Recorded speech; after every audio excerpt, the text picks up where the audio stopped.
This reborn woman discovers that the fate of being betrayed by her husband in her past life has now transferred to her best friend. Ji-won rushes into the house with Agent Young. They catch her husband red-handed bringing another woman home. Unfortunately, Agent Yang doesn't have enough evidence. The husband starts making excuses and kicks all the police out. Furious, Agent Young slaps her husband across the face, but he shoves her down to the ground. This scene is exactly the same as when Ji-won was pushed down and killed by her boyfriend Min-hwan in her past life. After Agent Young discovered her husband's secret, she took the memory card from the dash cam. When she handed the evidence over to the police, the case couldn't be filed because the footage was incomplete. So Agent Young lied to her husband, telling him she went to the hospital, planning to come back tonight with the police to gather evidence. As soon as Ji-won walked through the door, she spotted those familiar red high heels. She remembered from her past life. Her best friend Sumin had worn the exact same pair when she came to the house. Ji-won sensed something was wrong. She quickly went inside. She saw a strange woman coming out of the room. The police immediately started taking photos for evidence. This accidentally startled Agent Yang's husband. The candy in his hand dropped to the floor. This scene was also exactly the same as what Ji-won saw when she came home in her past life. Agent Yang recognized this woman. She was an employee at her father's store. Unfortunately,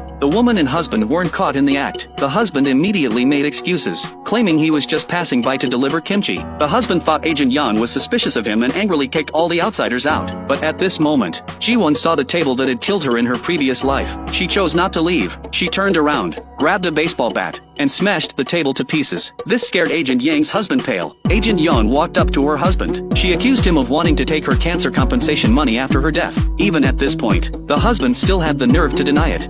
야, 너 그거 완전 This action enraged the scumbag. He shoved Agent Yang down onto the glass table from before. Fortunately, Ji-won had smashed the table beforehand, so Agent Yang avoided the tragedy from her past life. Soon after getting the news, the department head and chairman immediately rushed to the police station to find Ji-won. Agent Yang knew her husband wanted to take the compensation money and wouldn't divorce easily. Ji-won was very clear about the future outcome. He warned Agent Yang never to go see her husband alone. At this point, the chairman offered to help Agent Yang find a lawyer to handle the divorce. After Ji-won and the department head returned home, he began to feel that the transfer of fate wasn't coincidental. Although Ji-won successfully got her best friend Sumin married to her ex-boyfriend Min-hwan, this was only part of the fate transfer. Now the fate of Agent Yang's husband's betrayal and demand for compensation money hadn't transferred to Sumin. This means that Min-hwan must now experience an affair and betray Sumin. Only then can the subsequent death fate continue. Thinking about the transfer of fate, Ji-won had a bold idea in mind.